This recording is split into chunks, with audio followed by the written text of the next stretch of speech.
Hello, I'm John Coleman from ApocatastasisInstitute, an institute for the humanities and alternative college and high school here on New Milford, Connecticut.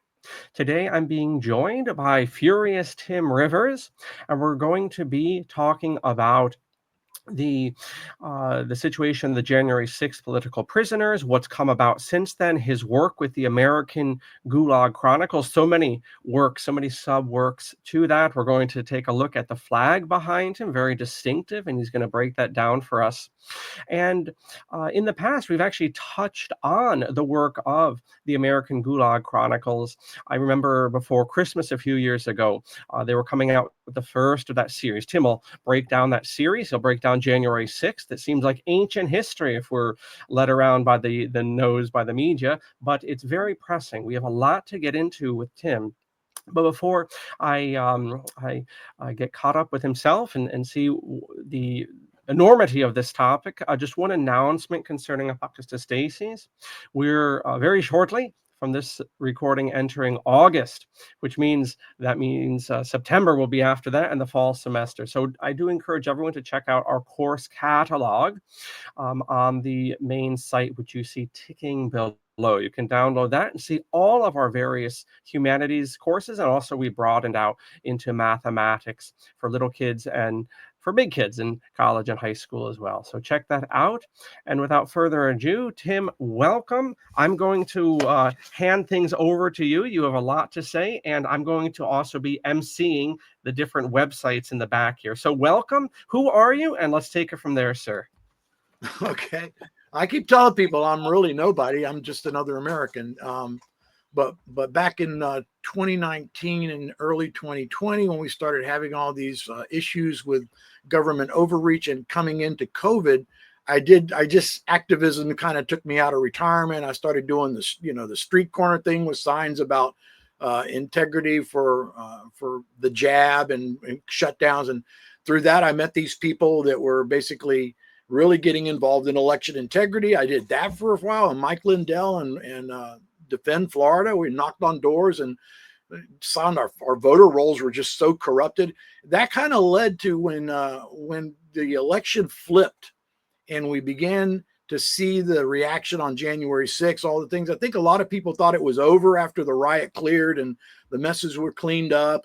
But shortly after that, the FBI started running out and grabbing people, knocking their doors in, dragging them and their wives and children into the street in these pre-dawn shock and awe raids. And I ran into these people who were who were associated with these folks, who they were friends and neighbors. And they were beginning to talk about how the government was, treating these people like terrorists. And these were ministers and just ordinary people. And through them, we started writing to these prisoners through a program called Patriot Mail Project. And I wrote one letter. That's it. It just took one letter. I was already an activist from a point of view of not being willing to stand by and watch what was going on. But this one letter I wrote to a prisoner, I had no idea who they were. I just knew they were a January 6er and they'd been swept up in a raid and they were in prison and they had been there for, no trial, no bail, nothing. The letter I got back was 4 pages long. It was from a retired veteran Ranger and then Green Beret and a two-server. He served and then went back in and served again as a Green Beret. And then for the past 10 to 12 years, I've been working for the agency and State Department doing protection work. Top secret clearance, great man, Christian father of 2 children, never been arrested in his life, not even traffic tickets that, required more than, hey, I'll give you the $25 fine for parking by the meter. And this man's sitting in a federal prison under the worst conditions possible. And worse than that, because of who he is and what he is, he's being tortured. That letter completely flipped my life on 180, and I started writing more prisoners and taking their letters and posting them for people to see, first on Telegram, then eventually on many, many platforms and on our website at J6 Patriot News.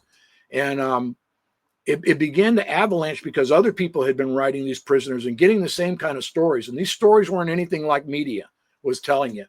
And so they started sending me their letters that they were getting from prisoners as proof that, hey, your letters are real. This is what's really happening to these people. And they collected so many of those that we had to spawn off of J6 Patriot News and create the American Gulag Chronicles channel. And that actually got overwhelmed as well. Finally, the demand was so great, it's time to take it to the web. And it's time to put these letters into history, because that's what they were. They were historical first-person testimonies of government overreach, of what happened on Jan 6, of what had been done to them and their families, what was being done to them in federal prisons and by the Marshal Services. And it was something that I don't think any American was seeing, certainly not on major media. So at the urging of my partner from J6 Patriot News, Marie Goodwin, and my wife, Terry, I created a nonprofit organization called the American Gulag Chronicles, a 501c3, so that we could use that money from the books. And then I wrote the first book called Letters from Prison. And Letters from Prison is a very, very tough book to read. I'll tell you, it's strangely a coffee table style book. It's in landscape mode. It's beautifully illustrated by Marie Goodwin and by the patriots from inside their prison. You're going to see their artwork, their pictures, the amazing stories and poetry that they've written. It's all showcased in this book. And in between, I introduce you to what's being done to them as you go through the first year and a half of confinement.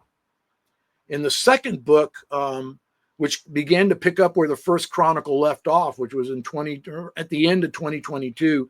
The Art of Confinement tells a very different story, because many of these people are in their third year of prison, and they've started to realize that they're simply pawns in a huge political game, but maybe it's bigger than politics. Maybe it's got a lot to do with faith and God and country, and they're willing to sacrifice. It comes through over and over again. Their faith and their patriotism, they're willing to sacrifice. They're singing the anthem at 9 o'clock at night in their prison cells with hundreds of thousands of Americans and foreigners. They are preserving their patriotism in their heart despite being persecuted. It's an amazing book. And it's beautifully illustrated as well by both Marie Goodwin as our artist director, and also by the prisoners themselves. And in this last book, which is almost ready for it's on its way to the printer, it's called The Road to Freedom. And it's the last year and 3 months of their confinement. And you begin to see this amazing story that they see their faith and their perseverance has matured. And that there's actually, oh my gosh, we're going to win the election. Oh my gosh, he's talking about pardons. Oh my gosh, the day's coming. He's going to pardon us on day. It's an amazing piece of history in that it documents what's happened to these people from dismay to liberation. And amongst this last book, I also, instead of trying to guide you through the years of confinement, I let you see the amazing organizations and people like Gulag Chronicles, Marie Goodwin, David Sumrall of Stop Hate, Trennis Evans of Condemned USA. There's so many that I had to showcase each of them in between the pages so you can see how to defeat tyranny as an ordinary American. Because that's all these people were. That's all I am, just an ordinary American who saw something that needs to be done because I have children and I love my country. And you do it. It's just that easy. You're called and you answer, and boom, things start happening. So those 3 books, now the third book closes the door on the American Gulag Chronicles. But the mission isn't over by a long shot, because all of these people who've been basically tossed out of prison after years of unlawful confinement, despite being pardoned, have no jobs, are still slandered in their communities and on their physical records. Often they've lost their families. They don't have a place to go to. They have no homes. Many of them, their houses have been sold. Their families are in penury, living with relatives. It's a very, very sad tale. And most of the donors on probably, I don't know, somewhere about the end of January, after we stopped, collecting for the Freedom Ambassador Program, most of the donors packed up and gone home because they believed that J6 was solved, but it's far from solved. How do you repair these people's lives? How do you give them back their reputations, their businesses, their families? How do you restore these people? That's a big project. And it's greater than one I can take on. So I believe it hinges on knowing exactly what happened. And so once again, we turn to historian mode. And myself with David Sumrall and Tamara Lee of On Topic have formed a company called Unredacted Media. And it's just what it sounds like.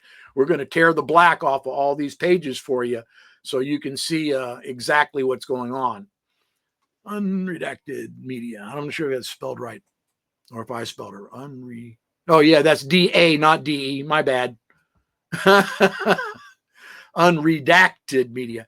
Anyway, this corporation is all about not only giving J6ers a voice as speakers. We have a gallery of speakers here that you can have speakers for your Republican or your conservative events, or even your church group who can talk about these things for you. There's also a great opportunity here for I think for first-person encounters with these organizations. We also have a great area that we're started a book club more sort of. We have all these books that have been written by J6ers and conservative authors through the last 5 or 6 years that help to document. Again, we're actually kind of acting as historians here, offering you a view of history that you won't see from the mainstream media, but it's also a vehicle for some of these other great projects that are coming up. But that's kind of been where we at, for the last 4 years. It's been a real roller coaster ride.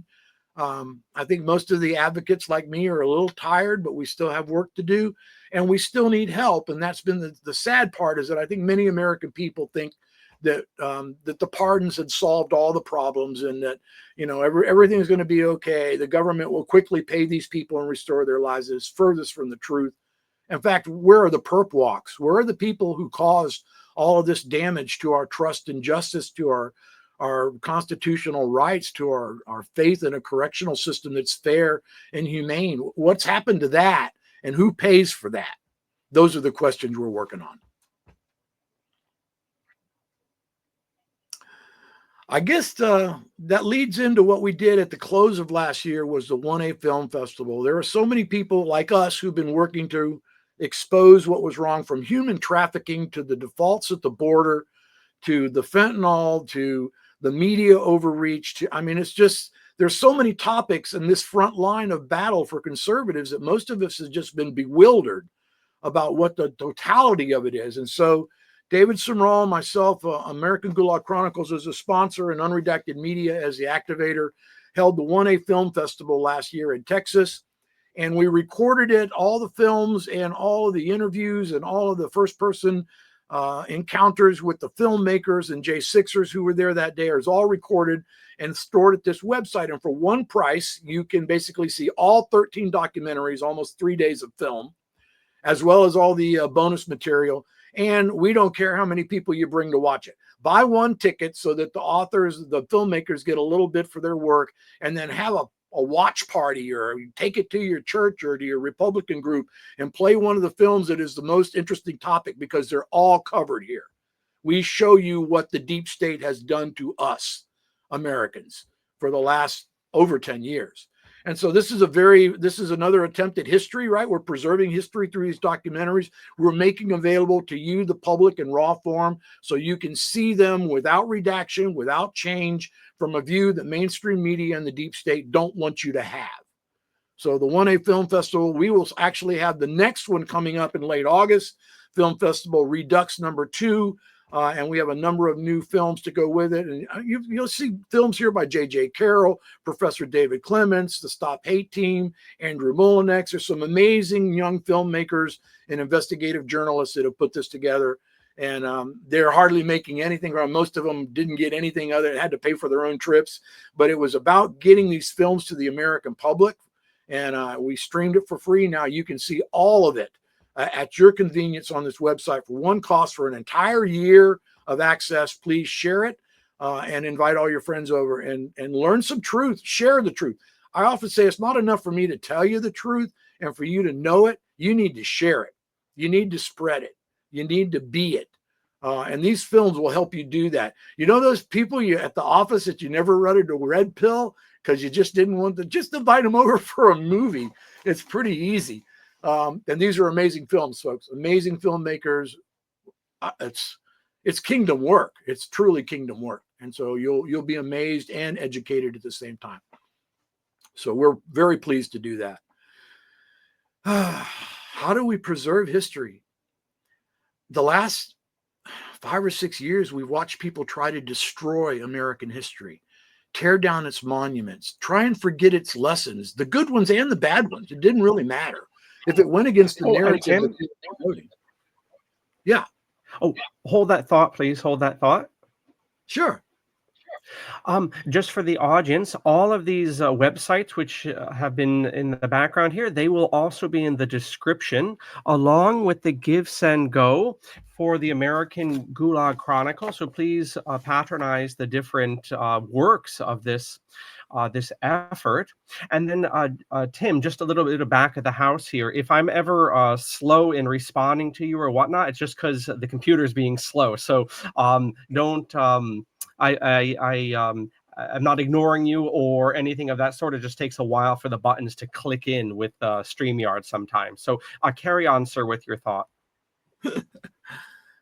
So we talk about the efforts of the left over the last few years, the woke side, to erase things like, Confederate monuments and Civil War records, and talking about, changing the narratives about slavery and assigning guilt to current generations for things that happened in the past. It's been a strange thing that they've tried to redo history, and they've been successful. Just ask any grade school child today about some of the history things that you learned when you were in the 50s and 60s, and see how different that reply looks, for you to understand how deeply or how easy it is to rewrite history, how easy it is to reshape the narrative so future generations often don't know the truth. And we always say that the victors write history, right? The winners are the architects and the preservers of history. But I think our role as citizens is a little bit less politicized. We want to preserve truth, and then truth can be history. And that's really all these organizations have been trying to do. But the reality of it is, you will not believe, I consistently tell people, do you know how much evidence about January 6th really exists? Do you have any idea? It's petabytes, folks. Video, still imagery from people's cell phone, body cams, physical records, court documents, CCTV footages from all the adjoining things from the ellipse, documentaries, testimonies first person, interviews in prison. There is so much evidence that is in danger of being lost, so that the narrative can never really be truly understood in its gestalt. Maybe by the future, maybe by our own generation, if we can get rid of the contentious, politicized environment that we live in, but it's certainly maybe future generations would have a chance to fairly judge what really happened and who was really at fault and how did the government overact, because these are important lessons. No less important than the ones we learned at the birth of America or the ones that we learned during the Civil War. These are monumental times in contemporary history, and they need to be preserved. And there comes the last project and the next to the last project we're engaged in, and that's called the J6 Historical Archive Project. It's an attempt to try and take all of this information and place it in one safe, citizen-managed location, so it's free from government intervention or redaction. Remember, unredacted media as the host. And to be able to have this information eventually available to the public for research, for viewing, and to academia for curricula.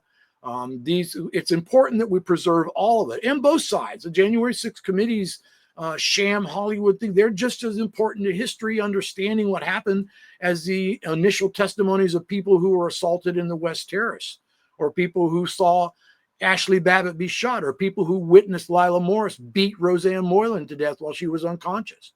All of these things are part of history, and they're in jeopardy of being rewritten or lost. I consistently meet people who still believe police officers died on January 6th. Somebody smeared feces on the Constitution. I hear the most outrageous things that are so far from the truth that social media and mainstream media has perverted and has allowed to become the public narrative through endless repetition. And so it's our job as citizens of the republic to correct that. I keep telling them, it's our job. Whose job? Our job. It's we, the people. We just hired these flunkies in DC to do our work. And if they don't do the work, it's still your job and still our job. So the J6 Historical Archive Project will be basically a giant safe haven of storage where we will begin vetting information that is submitted to us by people who were present that day and from other archive projects that have been started but are in danger of not being sustained. and we'll try and pull all this information into one location. That's the first phase of the project. You can help us do that. We need a massive amount of storage and a massive amount of computing power to make this possible, as well as archivists to vet the information so we only put factual data into the archive, okay? Unbiased factual data. You can help by going to givesendgo.com/J6 Archive Project. That goes to a 501c3, so your money is actually tax deductible. Give me $1, give me $5, give me $50, give me $50,000. I need $100,000 to get the project underway with 3 archivists and enough storage to hold petabytes of information. And then that needs to be sustained. So in the second part of the project, we will make this available to curricula and higher academia for research, and make some of it available to the public under licensing in order to sustain the storage and the work for the project. I think this is a living, you can think of this as a living historical effort, much like some of the Civil War efforts, much like the Holocaust projects, where we are attempting to preserve history before it can be redacted, forgotten, or destroyed. And you can be part of that. You can join us. You used a couple of times now. You used a very strange word that I'd like you to break down for us regarding digital storage. How much digital storage do you need? and you're dealing with the data, just the enormity of the data. What is that huge word? I can't even process that word. Could you explain? Yeah, so everybody knows what a megabyte is. That was the old standard, right? My first hard drive was 40 megabytes. I was in heaven. I'll never fill it, right? Now you got one picture that's gigabytes. Then we went to from megabytes, we went to gigabytes, which was 1,000 megabytes, right?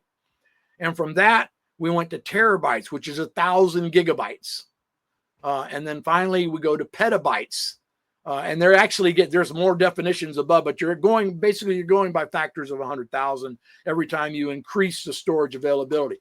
So just the American Gulag Chronicles archives are over 8 terabytes, just one organization. And we're not the filmmakers. The filmmakers have, oh my goodness, I can't begin to describe how much data they have that they've made their documentaries from. But it's all raw data. It's all raw video. That's what we're looking for. The documentaries help you understand it in time, but the archive is about preserving the original content, and that's very important. I think that somebody, because nobody's doing this, somebody tries to preserve this data before it's lost to history forever. And so that's a pretty big project to undertake. I think the American public doesn't understand how vital this has been. J6 seems to be a part of that front line that happened over the last 4 years of the battle of conservatives and I would say Republicans, but I can't include all of them.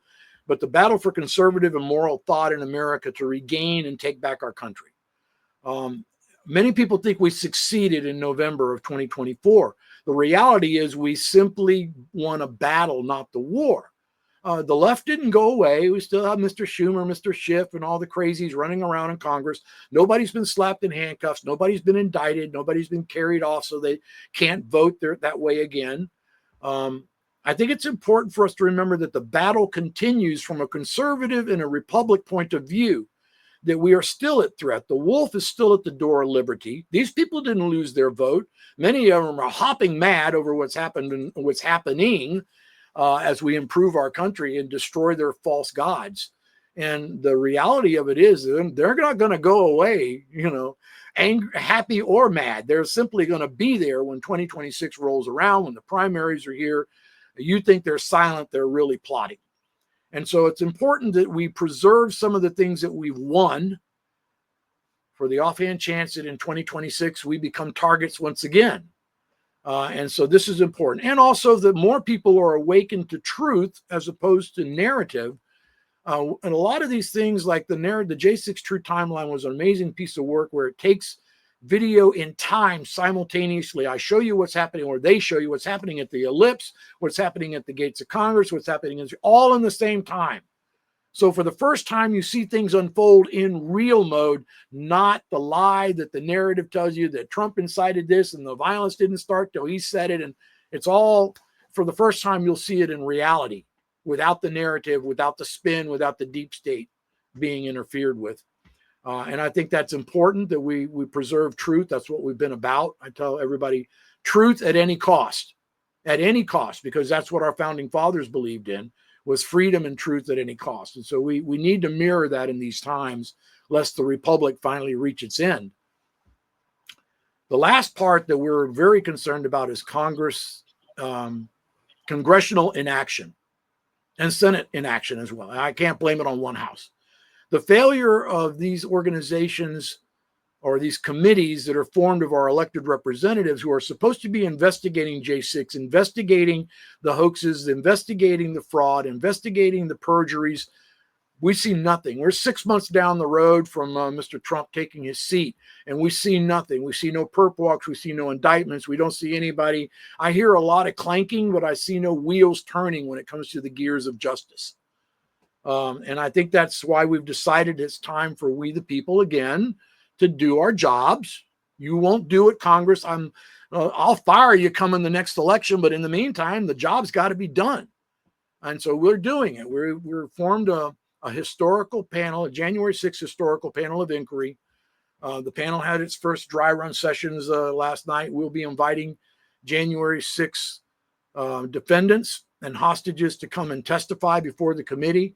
That will be basically recorded and made available to the public. They are offered, they can bring their exhibits, they can bring their court records, their vote, their videos, whatever they've got, and submit it as evidence. We'll make all that available on unredacted media, and then all of the hearings. I hesitate to call them hearings. They're panels. They're subject matter experts on the panel about the topics that are being required. The first topic is all about BOP misuse and neglect, and even medical abuse that leads to death, and the complicity of the Marshal Services and some of the for-pay correctional institutions, which Congress has banned, but which the Marshal Service continues to use for pretrial prisoners. So all of these things will come out in true testimony with records. These people have an amazing amount of documentary evidence and exhibits. They'll all be available on unredacted media. And once again, the public is offered to listen and look and make up your own mind. I think that's the important thing. We can only present it. It's up to you to judge it. It's up to you to decide exactly what to do with it. We want to bring these people to you. We want to offer you opportunities. We've got a speakers gallery I see you're showing there. All of these folks are available to speak to your organizations or your meeting groups or your church groups. We're all about trying to share the truth about what's happened, but not only to January 6th, but the wider problem of BOP reform, of justice reform, of government overreach, of unconstitutional actions. All of these things are basically exposed in our work. And as you meet these people, you'll hear their stories that expose it even further, that will prove to you that these things do happen in America, and that if you do not pay attention and you do not get involved and you are not active and a little more learned in how we choose our leadership, you're next.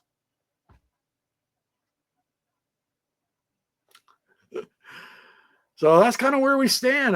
There's a lot to unpack.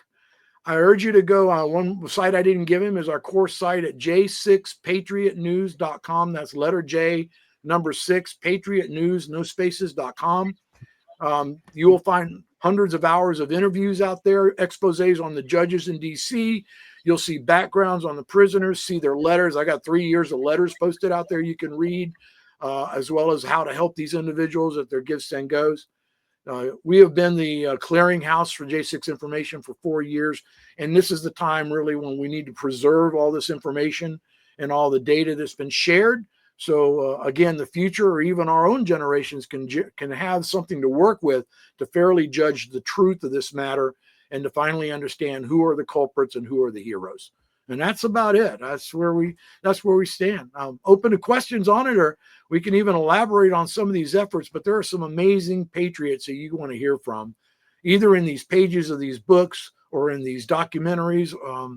There's just a lot of ordinary Americans who have become superheroes, and you need to see it because you can be a superhero too. All you have to do is go from activism to advocacy to what I say a patriot is all of those things.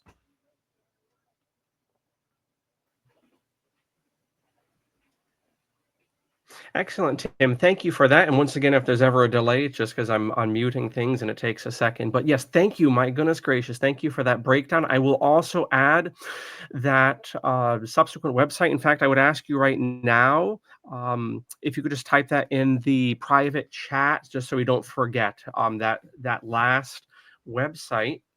And when you're done, yes, I do have a point, maybe to follow up on and or to develop. So take your time with that, sir. And as Tim is doing that, I would encourage everyone to go to the American Gulag Chronicles website, and especially their Give, Send, Go, which is down below.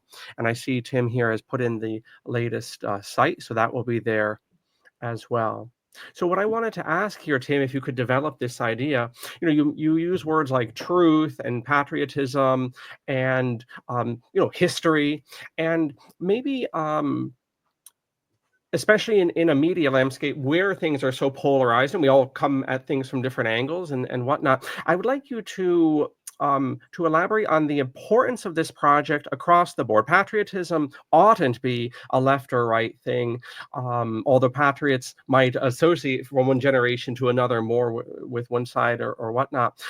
Truth and so forth. Right now, as of our broadcast here in the summer of 2025, it's interesting, is the adjective I'll use, to see how the Epstein stuff is being, and that whole controversy is being approached by a faction of the political discussion which wasn't interested in it.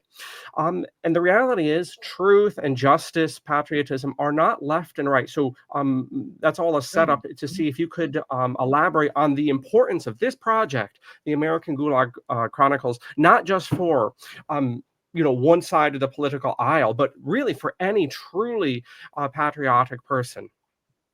I think one of the things that is disturbing to me. Okay, so I grew up I was born in the 50s. I grew up in the 60s environment. Education was very different. Both of my parents were educators. My father a high school educator, my mother primary, and the concept of education and what was necessary to train up Americans, not just human beings, but Americans, incorporated a number of things, including history lessons, including civics. We don't see any of that in today's manufacture of American citizens when it comes to education. We don't teach civics. We don't do the Pledge of Allegiance. We don't understand the Constitution. We often don't understand basic moral principles like the Ten Commandments or, golden rules. None of these things are taught. Instead, we teach a divisive environment, a history that's all about victims and abusers, and a view of America that is contrary to pride, that actually invokes, shame. And I think that's wrong. There's a lot to be proud of in America, an awful lot to be proud of in America. Patriotism is about finding, we all have a love for a thing or a person. The Greeks had so many definitions of love, but patria is a particular definition that has to do with love of country, with fealty to country, allegiance to country, maybe even you could say that. And how deeply that allegiance goes depends on whether you're a citizen, an activist, an advocate, or a patriot, because patriots will give everything, including their lives. I think that's an important, once you understand that distinction and why we have not taught that methodology and why there are so few patriots, so few people willing to go against the machines, is because we've ceased to teach these values in our educational system. We've turned it over to this massive federalized Department of Education that's done nothing but damage to states who had a more moral and conservative view and desire for their citizens. And so getting rid of DOE and bringing it back to the states allows us, I think, in many cases to improve this. You can't rectify it right away. I've got two generations that have come through this machine that have been ground out like sausage, but you can do something about the upcoming generations to teach them to be Americans again, to understand the pride of Americanism. I'm a fourth generation immigrant, but my great grandparents immigrated here and then became naturalized as citizens, worked, paid their taxes. We're Americans now. But how many people don't understand that or don't even owe the value of that hard climb from an immigrant with nothing to, a successful businessman? And me, I was an executive for IBM. That's a big climb for within 3 to 4 generations. How do you You can't replace that with instant citizenship. There's no appreciation. And so I think we need to go back to our values and teach those to our children and allow the states, which are basically the smaller population. Think of a state as a small country. We have our own constitutions. We have our own leader, executive branches, judicial branches, legislative. We are small countries. We have the right to basically formulate how we want our country to be, but within the larger envelope. Also, Yes. also, a lot of people don't know this. Each state has an anthem. So, Yeah. yes, just like a nation has an anthem, each state has an anthem. And by the way, Connecticut is, without being funny, Yankee Doodle. That is our state anthem. So, anyway, just to your point, sir, carry on. Yeah, and that's important. So how do we correct this? I think, first of all, you have to show examples of the remaining patriots, the remaining advocates, the remaining activists. And I think we do that in the 3 books. You ask how that tied into the letters from prison. Is I'm showing you some amazing people who were just ordinary Americans who were so outraged at what they thought was happening to their country that they got in their cars or they got on an airplane and they flew across the country to show up for Congress to ask for redress and to let them know they were not happy, which is exactly what the Constitution says you got to do. They were acting constitutionally in every way. Then you look at, what happened to those people. And I think what we do is we illuminate for you what it means to not have civic responsibility, to not have the protections of the Constitution, which we so dearly need and were put in place for us by our founding fathers as a hedge against this type of thing happening. And yet here it was right in front of your eyes unfolding. I think that was important, that we woke a lot of Americans up, not in the wrong way, but in the right way, to the threat to the republic, to the threat to the morality. I look at Florida, we were really big offenders in drag shows for children and things of that nature, and public libraries. My parents are rolling in their grave, trust me. It's just amazing to see how quickly we have fallen. And it's not an easy climb back up. We have to start with this generation and begin, first of all, teaching the civic pride. Be proud of our country. We don't burn our flag. We revere it because we drape the dead bodies of our heroes with it. That's why we revere it, for the blood that it shed. It's amazing to how many people don't recognize that. I'm a guardian for my 90-year-old Korean War veteran father-in-law. I deeply respect him. My father was a Korean War vet as well. They gave blood for this country and their lives in one case.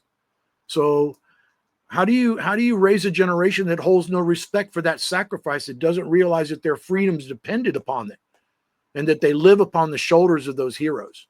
So we need to reteach that, and we need to bring respect for that back into our country, respect for the military, respect for all forms of public service, even charitable service. We are serving. How's that part in John Wick goes? I have been served. I will be of service. I will be of service should be our motto as American citizens. Really, I know everybody can't do it, but you should always strive for it. I think that's how the books relate. We show you not only what it means to be persecuted, but what it means to be a warrior for freedom, for the republic, for truth. Now, you asked me to describe truth. Wow. I see truth as something factual, verifiable. And maybe I didn't see it myself, but if 8 people saw it that way and they all reported it that way, that's a good indicator it's truth. And so that's how we strive to bring truth through the books, is to give you that first person, nothing in between. This is the person who did it. This is the person who was there. This is the person who's being persecuted. This is the person who wants their freedom back. We let you see that firsthand. And I don't think I can get you any closer to the truth, except maybe through our documentaries. And some of them, I encourage you, turn off the sound. Just watch the video. Just watch what is unredacted for you, so you can see what really happened that day instead of the doctored narrative, the Hollywood imagery of the collective, the joke of the J6 committee. So I think that's our goal, is to educate the next generation on how to be patriots, how to be willing to sacrifice for country. Because when you stop being willing to sacrifice for country, you will lose the republic.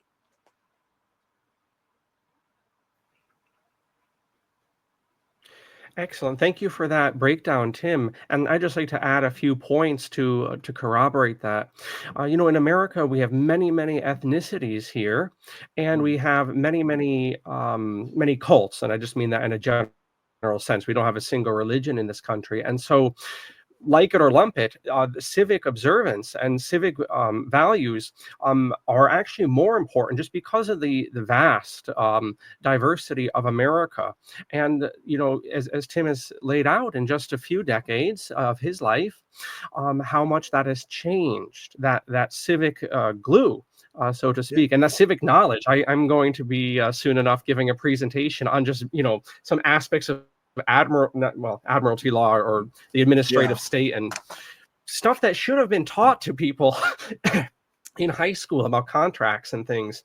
And I'm going to be, presenting this to, excuse me, 40 and 50-year-olds, and I'm going to sound like I have 10 heads because people don't even have the most basic aspects of what they're doing in this society. We've all been taught to be consumers and to be served and basically to be babies, and the rest of society exists to serve us if we just give them enough money to tickle our needs. And this has led to great selfishness, great myopia, great loneliness, and we really do need to get back to, yes, patriotism, and something I'm writing a great deal about now, which is, as you've laid out, Tim, that's an ancient virtue, Yes. patriotism and the patria and the homeland, the fatherland.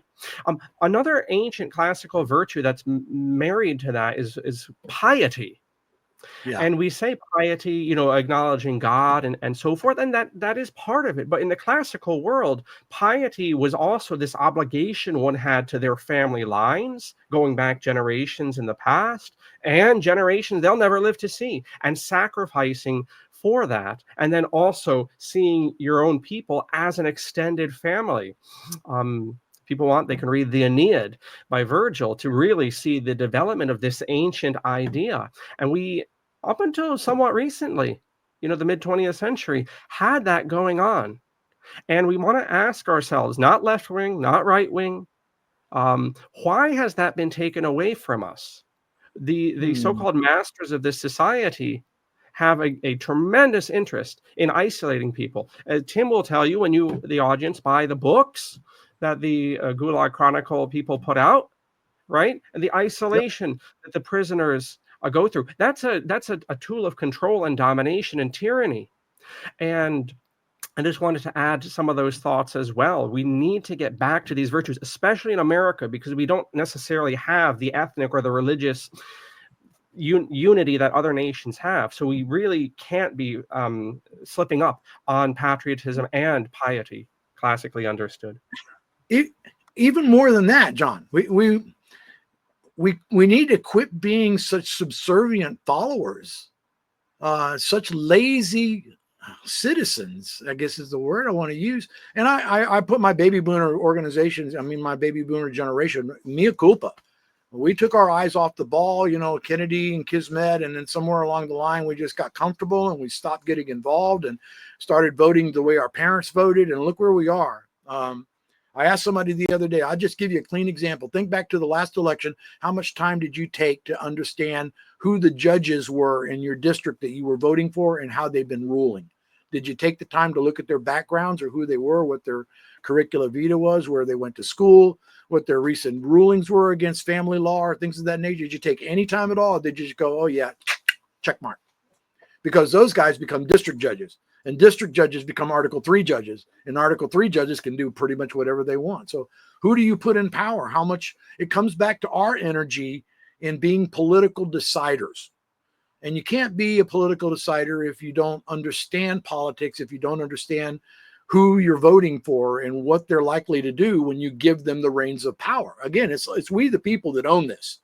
We own this responsibility in our country and the republic. We are a republic, and a constitutional republic at that. So I think we've just gotten lazy. We've decided we can abdicate our role as citizens, our role as deciders, our role as logical and even moral participants in the process of governance that allows us to get here. And I'm sure your institute teaches many of these things, that you must always be, what was that thing? The cost of freedom. eternal vigilance. Eternal vigilance. You never let your guard down. And we did. And look what it cost us. We will be decades rebuilding. And we came close to losing it all.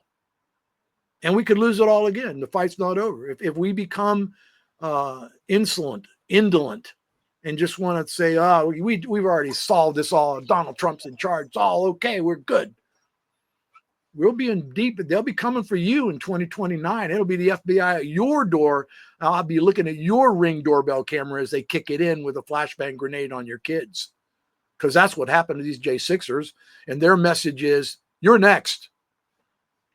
So I think preserving that you're next message is important. Even if we move past the intimacy of it, that we don't forget what the cost of not paying attention to freedom and not being willing to stand up. And when it happens, when government overreaches, not being willing to pay the price to get your freedoms back. When people pay big prices for this, I mean, we spent 4 years saving families and people. We literally raised and spent millions of dollars on their behalf. Court records, the 1512C overturn in the Supreme Court, that was the J6 community doing that, folks. That was Condemned USA and their band of lawyers turning over these horrible rulings that misused the federal laws so that they could put people in prison for 20 years for daring to say, you stole the election. So that's something that I think we don't want to forget. That's why all of these things that I've talked about today are pieces of history, and you can preserve them, or you can help us preserve them and then be having access to them in the future. So go to the film festival, watch the documentary, share it out.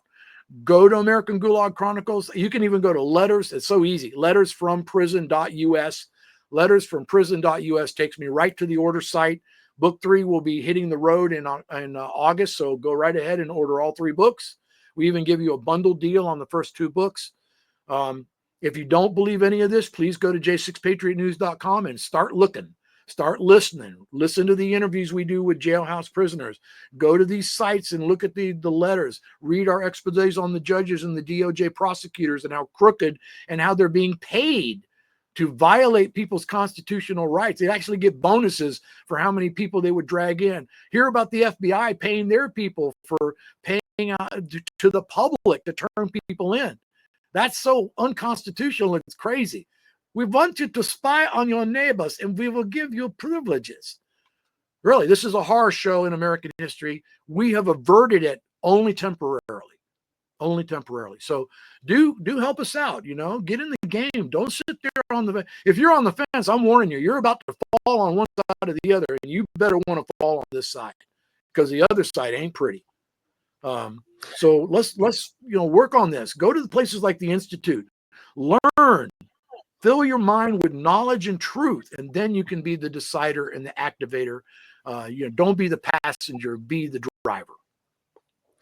Just 2 points there, Tim, to those fine reflections. One of which is, if you look at the even the ancient world, you've used that word accurately here again and again, republic, America's republic. Even in the ancient world, the lights back then and the philosophers knew the dangers of republics. And Plato speaks about republics often becoming oligarchies.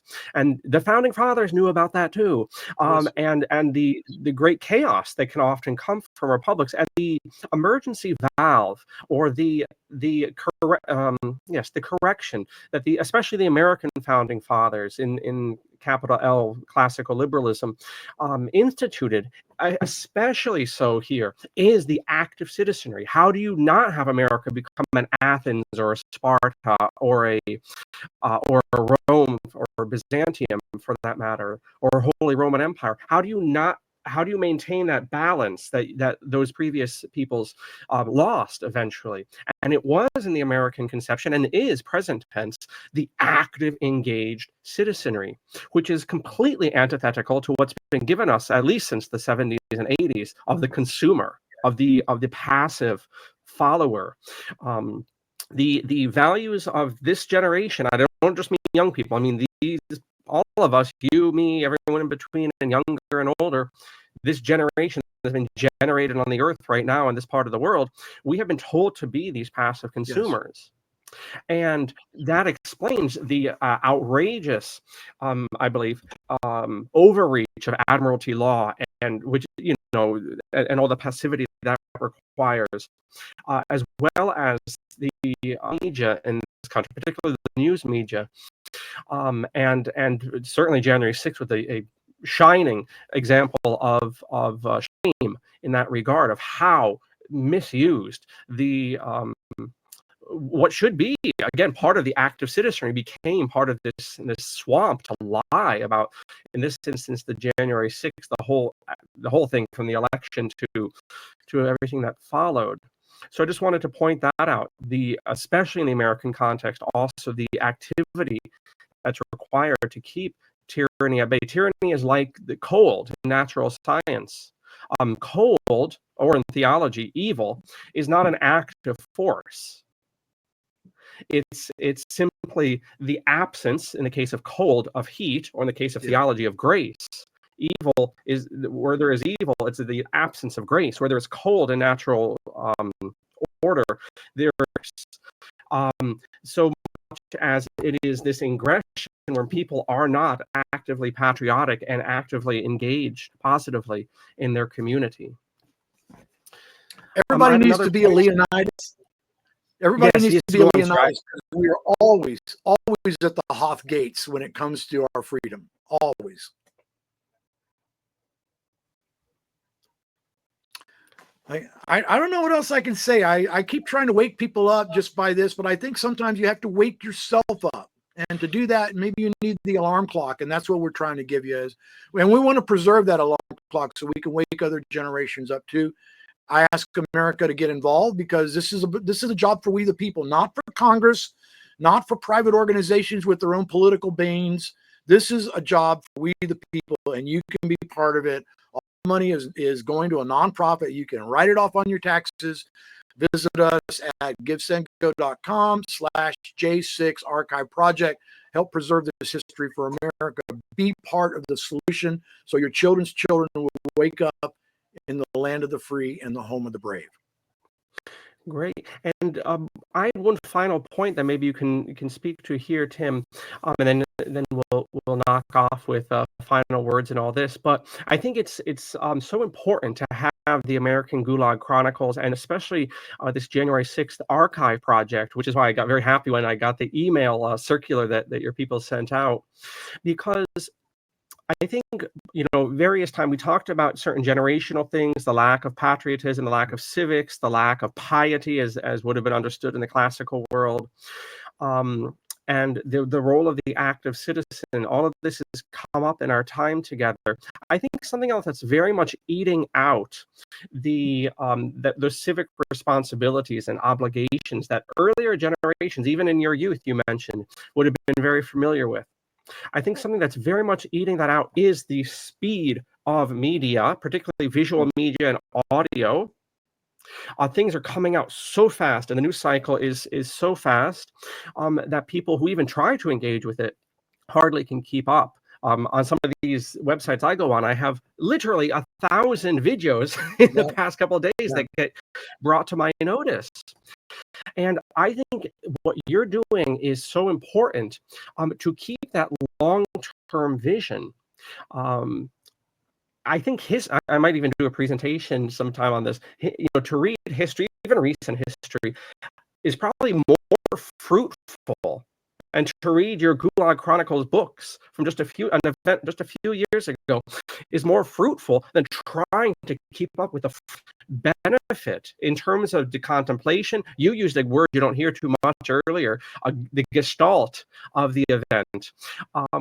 I think that's something we're really losing, and I just want to commend you and your work with the Gulag Chronicles, because it allows that contemplation, that breathing, that meditation on an event that we're really losing because of the froth of things. So bravo there. Yeah, and like I said, the ultimate game of the archive project, first is to preserve the data, but second is to make it available to the public in a searchable format with some good intelligence behind it, that We hope eventually with AI, you'd be able to step into January 6th and move around in the event using all of the different videos and imagery that's all been put together for you into kind of like a game scene.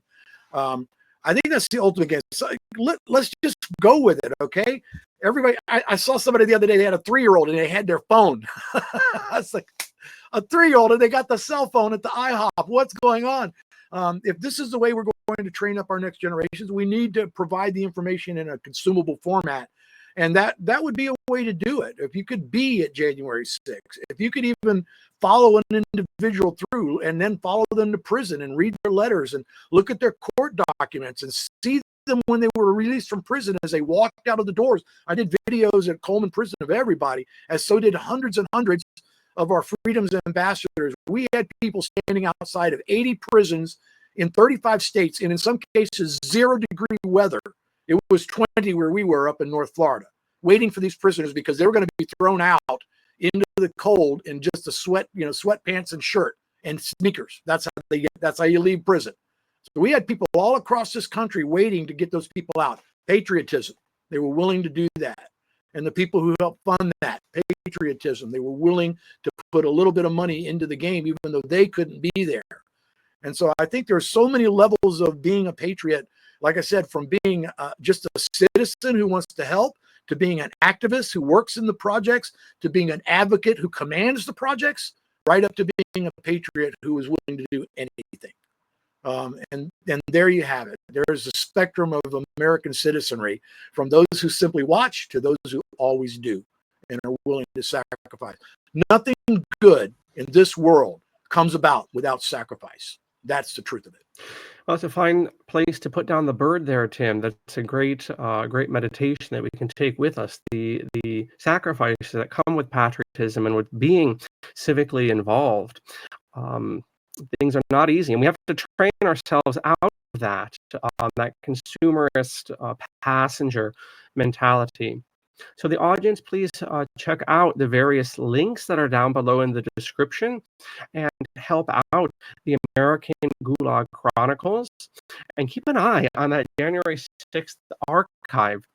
A lot going on there and a lot going on with the other ongoing works. This is not a dead story. And indeed, we hope for the day when the criminals behind that, including the media, who did a tremendous crime at that subsequent events at January 6th and thereafter, of liable to start with that. Hopefully they will be brought to justice in due course. So no doubt the American Gulag Chronicles will have a hand in that justice, please God. And especially Tim, to the audience, thank you, but especially Tim, thank you for bringing all of this to our attention, and I should hope to have you on again. Please hang on as we knock off here, sir. Sir, thank you.